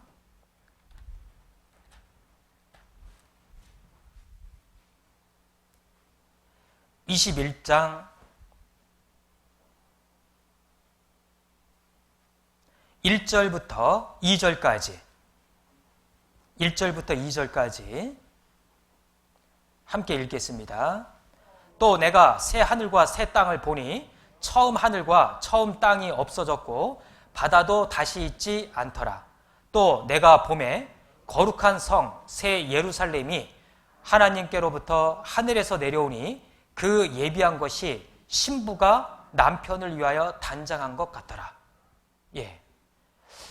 자, 하나님께서 한 성을 예비하셨다라고 했는데, 지금 이 요한계시록 21장에서는 그 성이 어떠한 성인지를 설명하고 있는 겁니다. 새 예루살렘이라고 이야기하면서 어떻게 그 설명을 해주셨냐면, 우리가 조금 이해하기 쉽게끔 이렇게 설명하셨어요. 신부가 남편을 위하여 단장한 것 같더라. 자매님들 같은 경우에 그 일생에서 내가 가장 아름다웠던 때가 언제였습니까? 가장 내가 아름답고 가장 화려했던 때가 언제였어요? 그 순간이 있다면, 이 연지곤지 찍고 그 면사포 쓰고 신랑 앞에 섰을 때, 그때가 가장 아름답고 가장 나에게 화려했던 그런 순간이 아니었나요? 그죠? 네. 하나님께서는 이 천성을 우리에게 이렇게 설명하신 겁니다. 신부가 남편을 위하여 단장한 것 같더라. 그러니까요, 뭐죠? 우리에게 있어서는, 나에게 있어서는 일생에 가장 아름다운 순간이 있다면 바로 내가 신랑 앞에 섰을 때 그 모습. 그러면 이 천성은 뭐냐? 천성은 우리가 우리가 가장 아름답다라고 생각하는 그 아름다움 있죠? 그거의 최정점을 찍을 때, 그러니까 이것은 뭐냐면 우리가 말로 다 형용할 수 없는 그런 그 아름다움의 최고, 예루살렘 성을 딱 봤을 때는요, 그걸 느낀다라는 겁니다. 야, 정말 어떻게 저렇게 아름다울 수가 있을까? 최고의 아름다움을 설명하는 거야. 이 우리가 거할 성인데 성이 그와 같이 아름답다라는 겁니다. 그런데 이 성이 왜 그렇게 아름다울 수밖에 없냐면 그렇게 꾸몄거든요. 이 성을. 이 성은 이 성곽이 기본적으로 다 옥으로 다 되어 있습니다. 옥으로. 그리고 그 성 내부는 기본적으로 다 정금으로 되어 있어요. 그리고 길이 다 정금으로, 투명한 정금으로 깔려 있다고 했습니다. 투명한 정금으로. 그리고 이 각 그 성 안에 문이 많은데 그 문은 다 진주로 되어 있다고 했습니다. 그러니까 우리가 살아 생전에 경험해보지 못했던 그런 각종 보석들을 우리가 천성에 가면 아마 다 보게 될 거예요. 최고의 아름답게 꾸며진 성이 바로 이 새 예루살렘입니다. 그런데 아름다울 뿐만 아니라요, 그 크기도 대단합니다. 이 크기가요, 이 16절에 보면, 21장 16절에 보면 이 크기가 나오는데, 자, 12,000 스타니온이라고 했습니다. 그 장과 광과 고가 12,000 스타니온. 이것을 그 메타법으로 계산하면요, 2,400km예요. 높이와 가로, 세로 높이가 2,400km. 이 부피가요, 그 성의 부피가 그 달의 절반 정도의 부피라고 합니다. 어떤 분들은 그래요. 이게 천국이 그렇게 작어? 지구보다 작네? 근데 그건 오해한 거예요. 천성이 그렇다라는 겁니다. 천성이. 자, 새하늘과 새 땅은, 그 천국은 더 드넓게 펼쳐져 있겠죠? 그 가운데 뭐라고 했습니까? 여기에 보면 거룩한 성 새 예루살렘이 하나님께로부터 하늘에서 내려오고, 성이, 천성이 그 새하늘과 새 땅으로 쫙 내려오는 겁니다. 저는 이것을 어떻게 생각을 해봤냐면, 정말 이 후포도 굉장히 아름다운데 이 드넓은 아름다운 그 드넓은 대지에 최고급 아파트가 쫙 서 있는 거예요. 그런데 그 아파트의 크기가 어느 정도냐면 가로 세로 높이가 2,400km. 이게 이제 잘 실감이 안 가기 때문에 제가 이제 평수로 이렇게 계산을 해봤는데, 이 바닥 면적이 몇 평인 줄 아셔요? 1억 5천만 평. 바닥 면적이 1억 5천억 평. 1억 5천억. 뭐 그 실감이 잘 안 가죠. 그래서 이거를 한번 좀 이렇게 나눠봤어요. 어떻게 나눠봤냐면, 자, 이 바닥 면적, 그렇게 넓은 바닥 면적에, 그러니까 그 아파트, 그런 아파트가 있다고 생각해 보셔요. 그걸 이제 100평씩 잘라서 이제 분양을 하는 겁니다. 자, 100평짜리 아파트도 대단히 크잖아요. 그러니까 한 사람 앞에 100평씩 딱 분양을 해줘요. 구원받은 그리스도인들, 자, 100평 아파트에 들어가 사는 거예요. 자, 그러면은 과연 그 한 층에 몇 명이 들어갈 수 있을까요? 한 층에. 계산을 해보니까 150억 명이 들어가요. 150억 명이. 그 100평씩 분양받으면 150억 명이 들어갈 수 있는 거예요. 그런데 이제 저희는 가족이 4인 가족이거든요. 그럼 이제 400평을 분양받을 수 있는 거예요. 자, 그런데, 자, 100평의 아파트인데 높이 또한 얼마예요? 2,400km. 너무 높잖아요. 그렇게 높을 필요 뭐가 있어? 그러면 높이도 100m로 잘라버려. 자, 천장 높이 100m면 대단하잖아요. 그죠? 자, 그러면은 결국은 몇 층이 되는 거예요? 24,000층짜리 아파트가 되는 거예요. 100평, 바닥 면적 100평에 높이 천장 100m짜리 24,000층. 그러면 한 층에 150억 명이 들어와서 살 수 있는데, 그러면 몇 층짜리예요? 24,000층. 그럼 도대체 몇 명이 들어갈 수 있는 거예요? 그 성 안에. 야, 단순 계산하면 그렇다라는 거예요. 그게 작은 성입니까? 그 천성이? 그런데 그 천성이 다가 아니잖아요. 그 천성 밖에는 드넓게 펼쳐져 있는 새하늘과 새 땅이 있잖아요. 그 가운데 천성이 딱 내려오는 거예요. 우리는, 구원받은 사람들은 이제 그 천성에 들어가서 살게 돼요. 분양받아서. 그 아름다운 천성에.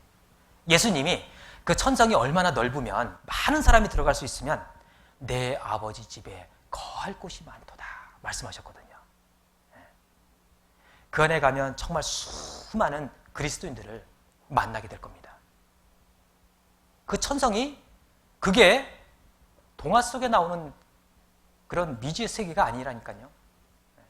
이렇게 구체적으로 하나님께서는 그 모양과 크기를 다 말씀해 주셨잖아요. 실제 존재하는 거예요. 천성.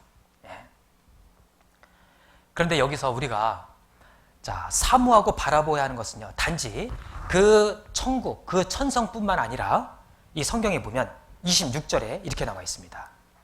26절.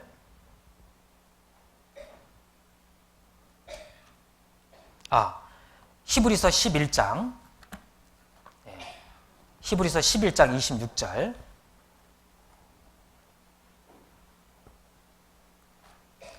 26절에 보면 이렇게 돼 있죠. 그리스도를 위하여 받는 능욕을 애굽의 모든 보화보다 더 큰 재물로 여겼으니 이는 상 주심을 바라봄이라. 아름다운 천국의 모습을 우리가 떠올리면 정말 그 천국만 생각하면 마음이 설레기도 하지만 이 성경에서는요, 그뿐만이 아니라 이제 그 천장에 가면 우리가 또 무엇을 받게 되냐면 하나님 앞에 큰 그 영광 가운데 하나님 앞에 받을 또 상이 있습니다. 상이. 그 상이 기다리고 있다는 거예요. 모세는 그 상을 바라보면서요, 뭘 다 버렸습니까? 그 애굽의 그 바로의 그 왕자로서 누릴 수 있는 모든 특권을 포기한 거예요. 무엇 때문에? 바로 그 하나님 앞에 받을 그 상 주심을 바라보고 그 이 땅에서 누릴 수 있는 그 엄청난 특권을 다 버린 겁니다. 그러니까 모세가 없는 것을 바라고 그 이 땅에서의 특권을 버렸겠습니까? 하나님이 모세에게 특별히 알게 해주신 거예요. 엄청난 영광 가운데 받을 상이 있다. 그걸 알게 해주신 거예요. 우리도 마찬가지입니다. 우리에게도요, 정말 하나님 앞에 받을 그 영광스러운 그 상을 우리가 정말 일깨우면서 산다면요, 정말 이 세상에 그 어떤 것도 아무것도 아니라는 것을 우리도 알게 돼요. 그런데 하나님 앞에 가서 받을 그 상 주심을 바라보지 못하기 때문에요, 자꾸 이 세상 것이 커 보이는 겁니다. 이 세상 것이 자꾸 대단해 보이는 거예요. 그 아프리카 같은 나라에서는 학생들에게 상으로 어떤 걸 줄까요? 아프리카 같은 데서는요, 정말 상으로 이 조그만 쿠키 하나 딱 줘도요, 그 아이들은요, 그 쿠키 하나 받기 위해서 정말 열심히 공부할 거예요. 그죠? 그 쿠키 하나 받기 위해서. 그 쿠키 하나 받음으로 인해서 정말 너무나 기뻐할 겁니다. 그 수준이 그래서 그래요. 제가 얼마 전에 그 다큐멘터리를 보는데 거기에 뭐가 나와 있냐면, 그 이제 에콰도르 선교를 가신다고 하니까 참고를 하시면 될 것 같아요. 그 열차 중에서 그 안덱스 산맥을 쭉 횡단하는 열차가 있습니다. 그런데 그 열차가 어디까지 가냐면 에콰도르 지역까지 올라가요. 그 에콰도르가 고지대인 건 아시죠? 이번에 이제 선교팀 에콰도르 가시는데 그 에콰도르가 이렇게 좀 지대가 높아요. 그래서 이제 어떤 분들은 이제 두통도 좀 있고 한다고 하더라고요. 이렇게 이제 그 고지대이다 보니까 이 열차가 쫙 이제 횡단을 하는데 그 에콰도르까지 가는 그 열차는 하루에 딱 3번을 운행을 합니다. 그런데 이제 그 에콰도르의 그 정류소의 그 일면을 딱 이렇게 보여주는데요. 거기에 그 철도 그 레일 위에 수많은 아이들이 그 레일 위에 뭔가를 기다리면서 그 땡볕에 앉아갖고 있는 거예요. 근데 아이들 모습을 보니까 어때요? 정말 깨지지하잖아요. 씻지도 못하고 먹지도 못하고 뭐 입은 거는 정말 그냥 한마디로 그냥 누더기예요. 이렇게 하나 걸친 거예요. 그런데 아이들이 보니까 눈빛이 그냥 총총 눈빛이 살아있는 거야. 아이들이 뭘 저렇게 간절하게 기다리고 있나 싶었는데 갑자기 뿡 하면서 열차가 오고 있어요. 열차가 오니까 그 수많은 아이들이, 그 레일에 앉아있던 아이들이 일제히 다 일어서 가지고 그 이제 열차를 바라보면서 일렬로 쫙 서는 거예요. 그 눈빛을 보면요, 눈빛이 대단해요. 그래서 저희들이 왜 저렇게 서 있을까? 그때면 잠시 후에 알았어요. 그 열차에는 많은 관광객들이 타고 있었습니다. 관광객들이 쭉 타고 가면서 이제 창밖에 그 에콰도르 그 아이들이, 어린아이들이 쫙 서 있잖아요. 그럼 이제 그 밖에다가요, 이 초콜릿 같은 거 있죠? 사탕 같은 거 하나씩 슉슉 던지는 거예요. 그러면은 그 수많은 아이들이 그 먼지를 일으키면서 그 사탕 하나 주우려고 그냥 있는 힘을 다해서 전력 질주를 하는 겁니다. 그 많은 아이들 중에서 결국은 누가 갔겠어요? 가장 빠르고 가장 힘센 아이가 죽는 거예요.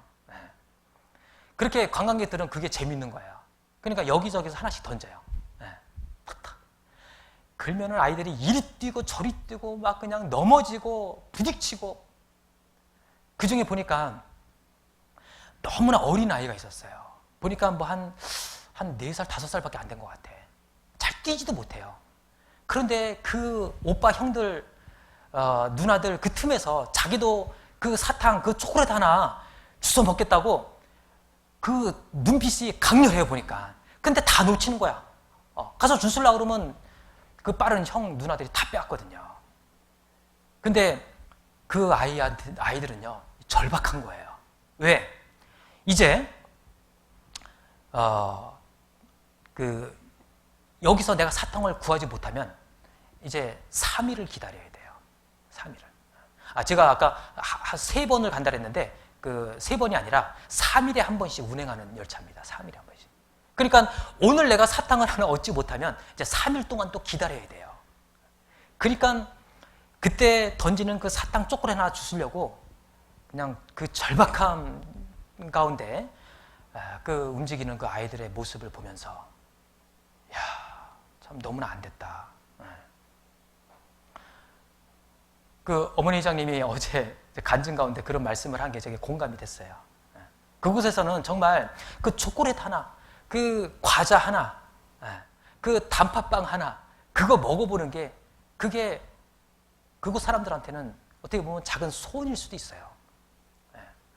자, 그런 아이들에게, 학교에서 그런 아이들에게 상으로 정말 사탕 하나, 초콜릿 하나 줬다. 그게 최고인 거예요. 그것을 위해서 아이들은 어때요? 최선을 다해서 공부도 하고 최선을 다할 거예요. 수준이 그런 거예요, 수준이. 그런데 우리나라에서 우리 한국의 아이들에게 학교에서 상으로 그 쿠키 하나, 초콜릿 하나, 그 과자 하나 줬다고 생각해 보세요. 뭐라 그럴까요? 아이들이. 아마 콧방귀도 안 낄 겁니다. 지금 장난하시냐 그럴 거예요, 지금. 이와 같이 나라의 그 생활 수준에 따라 이 상의 레벨이 달라지는 거예요. 그렇죠? 자, 우리가 가야 할 곳은 영원한 천성이라고 했는데, 자, 영원한 천성이 어떤 곳이라고 했습니까? 기본적으로 이 길바닥이 다 정금이 되니까요. 모든 문이 다 진주로 다 돼요, 진주로. 성곽이, 외곽이 다 옥이에요. 그런 천성에서, 그런 곳에서 받는 상입니다. 그런 곳에서. 과연 어떤 상일까요? 그런 곳에서. 자, 이 세상에서 우리가 주어지는 그런 상이라고 한다면, 그 천성에서 우리가 그런 거 보고 콧방귀나 끼겠습니까? 지금 장난하시냐고 아마 그럴 거예요. 하나님이 우리에게 그런 상을 준비해 놓고 우리에게 상 주심을 바라보라고 말씀하셨을까요? 아니죠. 그 수준에 맞는 상을 준비해 놓으신 거예요. 그 수준에 맞는. 정말 우리가 상상할 수 없는 그런 엄청난 영광 가운데 받을 수 있는 그 상이 분명히 준비되어 있습니다. 어떤 분들은 뭐 구원 받았으면 됐지, 뭐 그까지 상 안 받으면 좀 어때요? 그건요, 엄청난 오해입니다. 여러분들, 구원받았다라는 것은요, 무슨 말이죠? 구원받았다라는 것은요, 올림픽에 나갈 수 있는 국가대표로 뽑혔다 그 말이에요. 쉽게 얘기하면. 자, 국가대표로 뽑힌 겁니다. 어떤 사람이 자, 국가대표로 뽑혔으니까 뭐 이제 난 됐다. 난 뭐 국가대표인데 뭐. 그리고서 이제 연습도 안 하고 훈련도 안 하고 그냥 먹고 자고 놀고 그런다고 생각해 보십시오.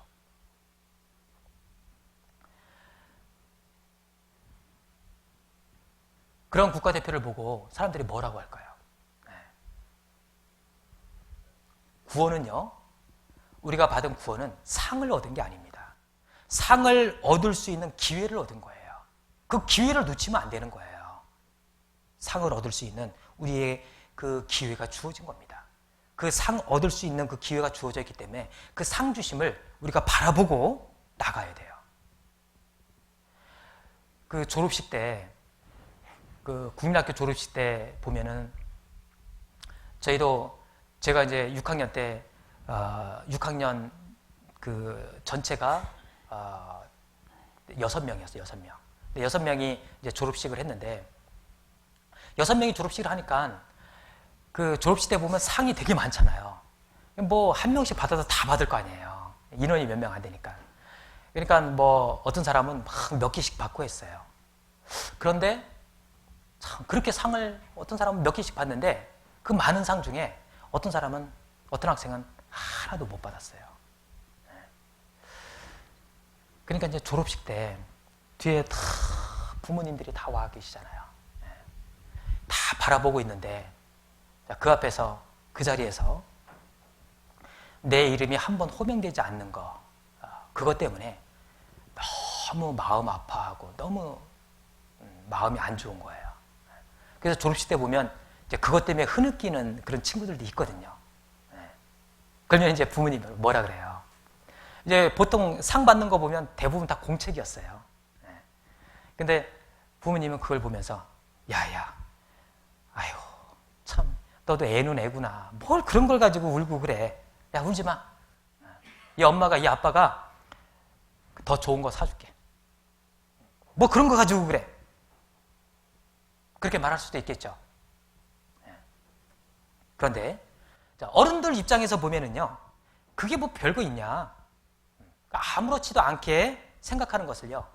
왜 그 어린아이는 자기 그 이름 한번 안 불린 것을 가지고 왜 슬퍼하고 왜 눈물을 흘려야 됐을까요? 어른들은 이 때가 많이 묻어 있어서 그래요. 때가. 어른들은. 그렇기 때문에 그까지 상 안 받으면 어때? 쉽게 무시해버릴 수 있는 겁니다. 그런데 아이 입장에서는요, 이 상품뿐만 아니라요, 자기 그 이름이 불리느냐 안 불리느냐 그거 가지고 우는 거예요. 아이 입장에서는. 이유가 뭡니까? 아이가 너무 순박하잖아요. 아이들은. 자기 이름 한 번 안 불린 게 그렇게 서글픈 거예요. 그러니까 얼마나 순수해요.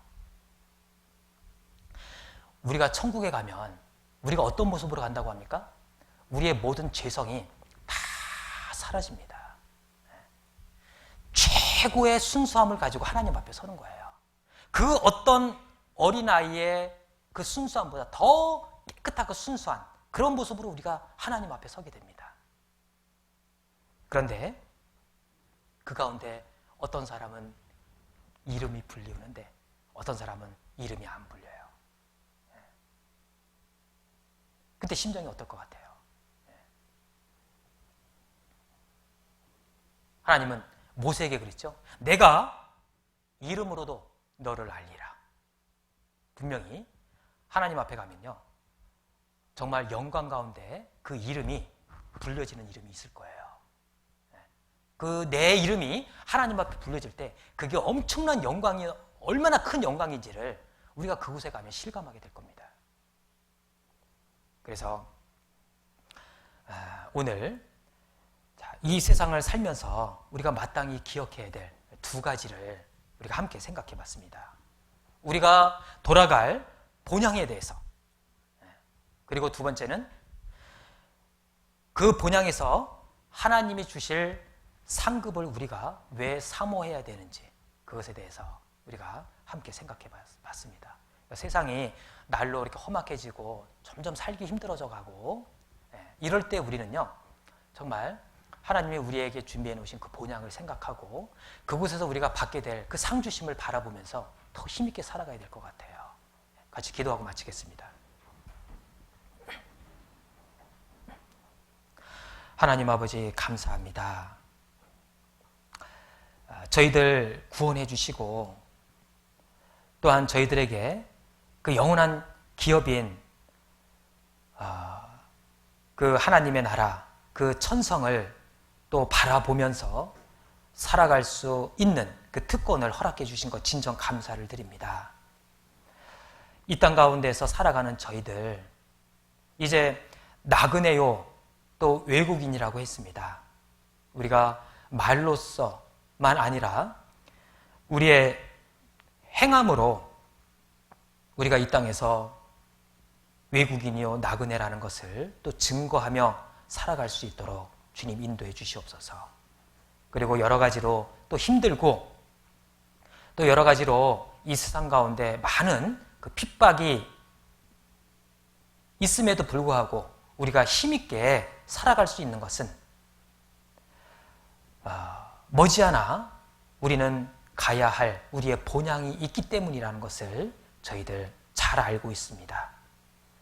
주님 오시는 그날까지 우리가 이 사실을 늘 마음속에 새기고 또 일깨우며 살아갈 수 있도록 주님 도와주시옵소서.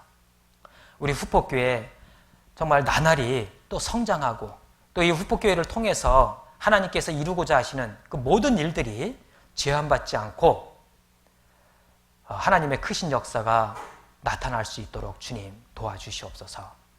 또 담임 목사님을 중심으로 우리 교회가 하나 되는 가운데 정말 주님 안에서 귀하게 쓰임받는 교회로 성장해 나갈 수 있도록 도와주시옵소서. 또 9월 달에 있을 에콰도르 선교 그리고 대집회 하나님께서 또 함께 해주셔서 또 선교 일정과 그 대집회를 통해서 또 많은 이뤄진 영혼들이 주님 앞에 나아올 수 있도록 그리고 말씀 가운데서 구원받을 수 있도록 주님 도와주시옵소서. 모든 것을 주님의 자비로우신 손길에만 부탁을 드립니다.